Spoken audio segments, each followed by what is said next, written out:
Good morning મિત્રો, જય સદારામ બાપા. આજે આપણે ટેલીમાં નવી ક્રિએટ કંપની કરવી હોય તો એના માટે શું કરવું તે વિશે માહિતી આપણે આપીએ ઝડપી ફટાફટ.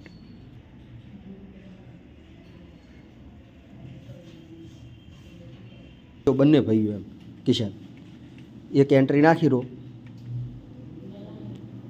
હા, હાલી દો. કંપની બનાવવાળા રેડી. જો એસ્કેપ પહેલાં એસ્કેપ આપીશું આ રીતના. આવું આવે તો ઉપર તમારું લખેલું છે તમારું ક્રિએટ કંપની. જો ઉપર ક્રિએટ કંપનીમાં ઓકે એમાં ત્યાં એન્ટર આપો.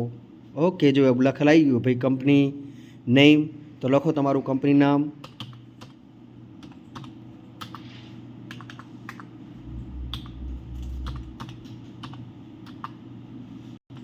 એમાં આપણે સ્ટેટમાં ગુજરાત પસંદ કરો. ઓકે, પિનકોડમાં 385555 લખો. ઓકે, ટેલિફોન મોબાઈલ નંબરમાં જો મોબાઈલ નંબર હોય લખવાનો, કંઈ લખવાની કોઈ જરૂર નથી. Right. Okay, enter enter. Email, fax, webs. જો પછી આવી ઉપર ફાઇનાન્શિયલ યર, બેજનિંગ ફ્રોમ. તમે જે વર્ષનું એકાઉન્ટ લખવા માગો છો એની શરૂઆતની તારીખ આપણે ઉપર લખવાની છે. અને બુક બેજનિંગ ફ્રોમ ભલે શરૂઆતની 1/4ની ધારો કે આપણે તારીખ છે, પણ તમે ચોપડા લખવાની શરૂઆત ક્યારે કરી તમારી?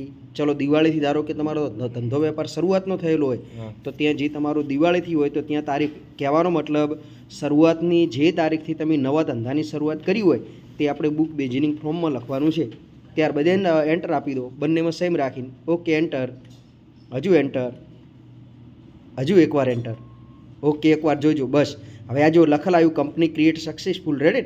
પણ એની અંદર એના ટેક્સ વિશેના એવા સુધારા કરવા હોય તો એના અંદર તમે ટેક્સેશન છે, એકાઉન્ટિંગ, ઇન્વેન્ટરિંગ, ધારો કે તમે કોઈ પણ પ્રકારનું વ્યાજ, ભાડું, દલાલી એવું જ ખાલી એકાઉન્ટ લખવા માગતા હોય તો એકાઉન્ટ ઓનલીની અંદર ખાલી, અને નીચે ઇન્વેન્ટરીની અંદર તમારું ખરીદ વેચાણ સાથે આધાર ઇન્કમ થતી હોય તો બંનેમાં આપણે યસ આપવામાં આવે છે.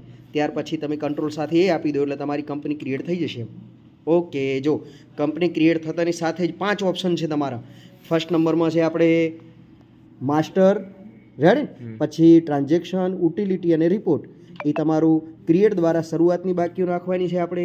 વાઉચર ને ડે બુક દ્વારા તમારું વાઉચર દ્વારા રનિંગ જે રોજમળ ચાલુ થશે, ધારો કે તમારી કોઈ આવક ને ખર્ચ ને વગેરે, તેને આપણે વાઉચરમાં નાખવાના. તેના લગતા દરેક પ્રકારના રિપોર્ટ જે છે એ તમારા રિપોર્ટની અંદર balance sheet, profit and loss, stock summary, અલગ અલગ. પછી વળી ડિસ્પ્લેમાં રિપોર્ટમાં જશો એટલે કાચું સરવૈયું એટલે કે ટ્રાયલ બેલેન્સ, તમારું વ્યાપાર પત્રક એટલે કે ટ્રેડિંગ એકાઉન્ટ, સન્ડ્રી ક્રેડિટર્સ, સન્ડ્રી ડેબિટર્સ, ટોટલી પ્રકારની અંદરના ભાગમાં અલગ અલગના રિપોર્ટ પ્રમાણે તમારી એન્ટ્રી જોવા મળશે.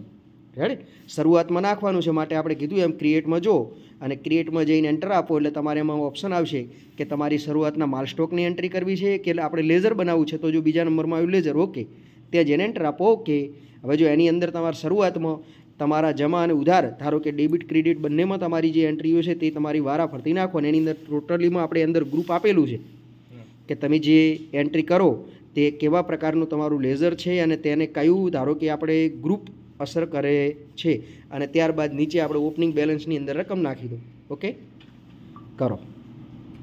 જે ટોપિકમાં ના ખ્યાલ આવી કહો એમ ભાઈ. હા.